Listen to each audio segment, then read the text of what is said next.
So chapters 7 and 8 for Final Fantasy VII Ever Crisis have officially been released, and they confirm what we all speculated on previously. Yes, that shot of Sephiroth is him on the edge of creation. So this is actually really exciting, and thank you to YouTuber, I believe it's pronounced Fazfaz on YouTube. He's played through all of these chapters and made all of the cutscene stuff available for everyone to watch on YouTube, so I will leave links in the description below to his gameplay so you can check it out for yourself.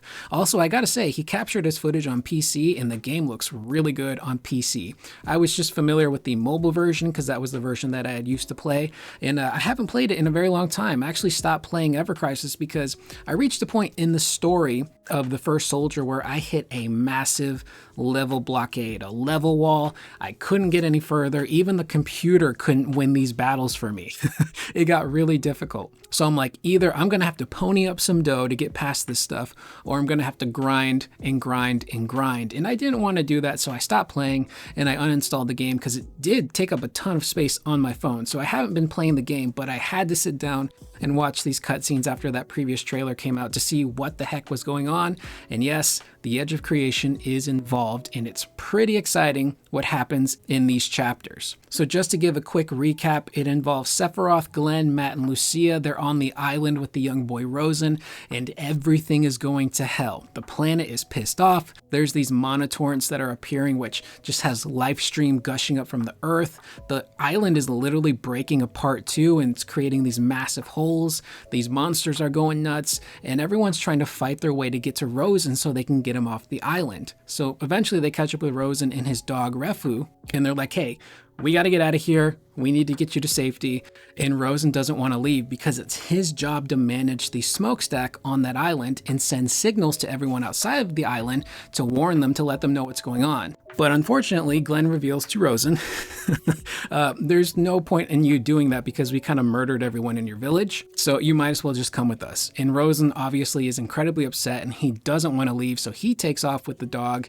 And Sephiroth decides in that moment, look, let me go after Rosen. We're close in age. Maybe he'll listen to me since he's not listening to you guys. So he goes on ahead. Glenn and crew eventually catch up and have to fight this mutated monster, which Matt, I think, relates to the planet's will. He describes the monster like, is this just a mutated monster, or is this a manifestation of the planet's will? And it looks like this weird kind of weapon creature that they have to take out. After they do that, we see Sephiroth in the distance draw his sword and kill Rosen.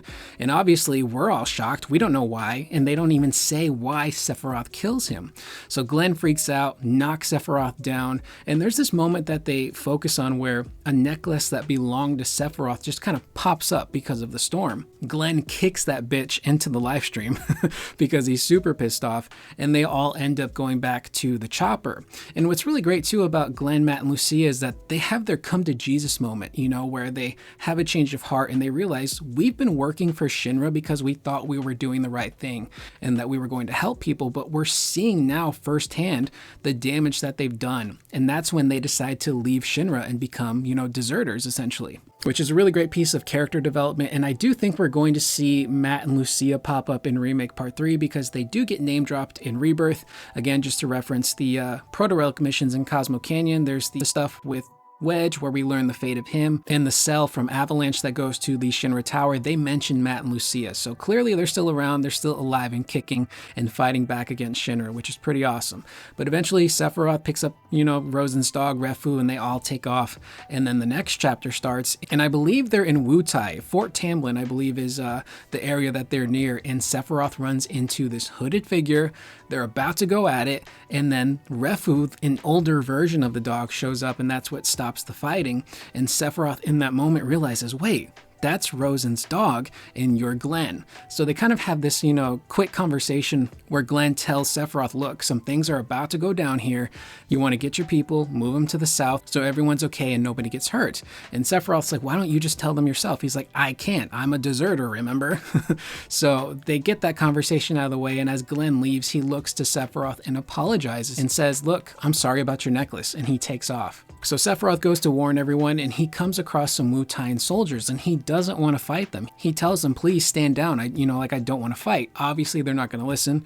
They want to get revenge for their fallen brethren. You fight them, they die, and Sephiroth has this moment where he's like, what are we doing here?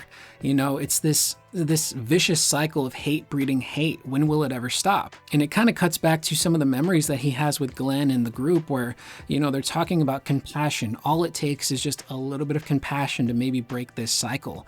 So Sephiroth goes on ahead and warns everyone, and he actually has to defend a bunch of Shinra infantrymen from all of these monsters that have shown up, and he manages to take them all out, but he drops to a knee because he's exhausted at this point. And to make matters worse, a behemoth by the name of Behemoth Pawn shows up. Sephiroth then has to fight that thing, and he ends up saving everyone, and he turns around and he has this big hero moment, and you hear the heroic good guy version of One-Winged Angel, which sounds super cool.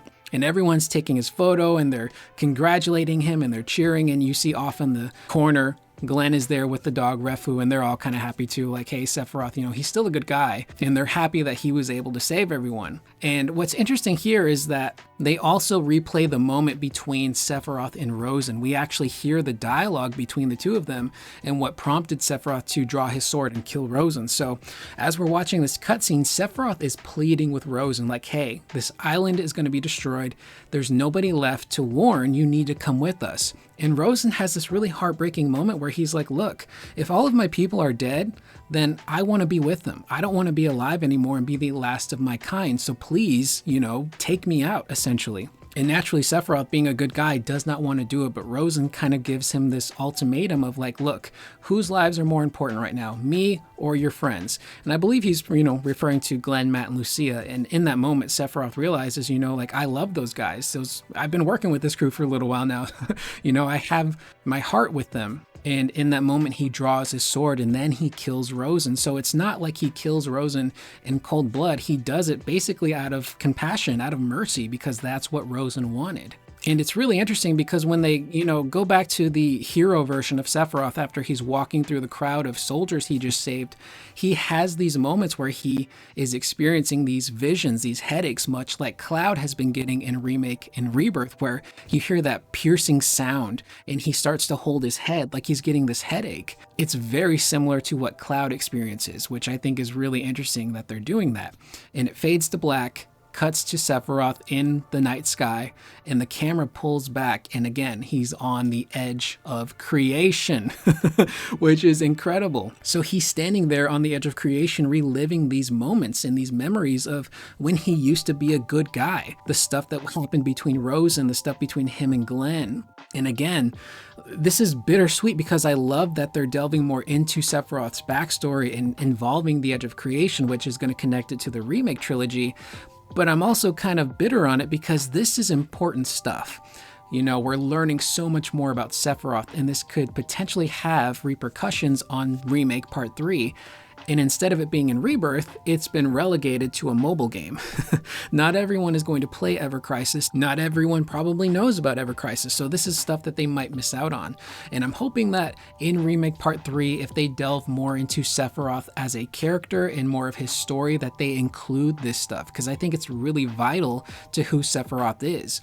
And it makes me wonder, why is Sephiroth on the edge of creation thinking about this stuff? Why is he thinking about when he was with Glenn and crew? Why is he thinking about Rosen? Why is he thinking about those situations where he wants to break this cycle of hate and just, you know, use a little bit of compassion? And I saw this really interesting tweet the other day. I forget what user it was, but they postulated that the sequence at the end of 7 Remake on the Edge of Creation with Sephiroth and Cloud is Sephiroth's resolution scene, meaning it's his final scene within like the timeline of when he interacts with Cloud. And maybe he's not a bad guy in that scene, which I had speculated before, because in that scene, again, I'm going to sound like a broken record. I apologize if you watch my videos consistently. You're going to hear a lot of the same stuff. But on the Edge of Creation, when Sephiroth is talking to Cloud, he doesn't seem like a bad guy there.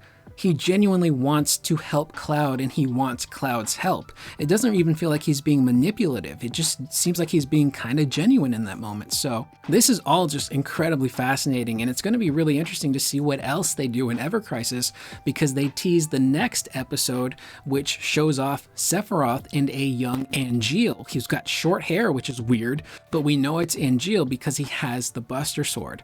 And they also show a photographer who some people are saying is Snaps from Rebirth, the photographer that you meet around town, on all of these different towns rather, and take photos for him. People are saying it's him. He even kind of has like this similar colored shirt. So Snaps is getting involved. Maybe he's actually Genova.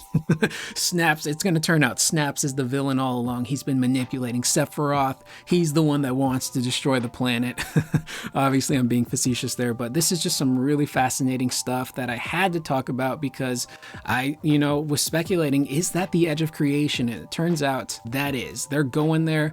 They're going to include some important stuff in Ever Crisis. So this is something we're going to have to keep an eye on as the releases keep happening. And again, thank you to Foz on YouTube for uploading these chapters for us to all watch. Again, I'll leave links in the description down below for you guys to check it out. He's going to keep posting more Ever Crisis stuff, so I would recommend you subscribe. That is the video. I am Curious Corduroy. Let me know in the comments down below, what do you guys think so far of what they're doing in Ever Crisis? Have you been enjoying the stuff in chapter 7 and 8? And are you feeling kind of bittersweet about this as well? And do you kind of wish that maybe they would have included this stuff in Rebirth to help flesh out the character of Sephiroth just a little bit more? I will see you guys in the next video. Please remember to always be excellent to one another.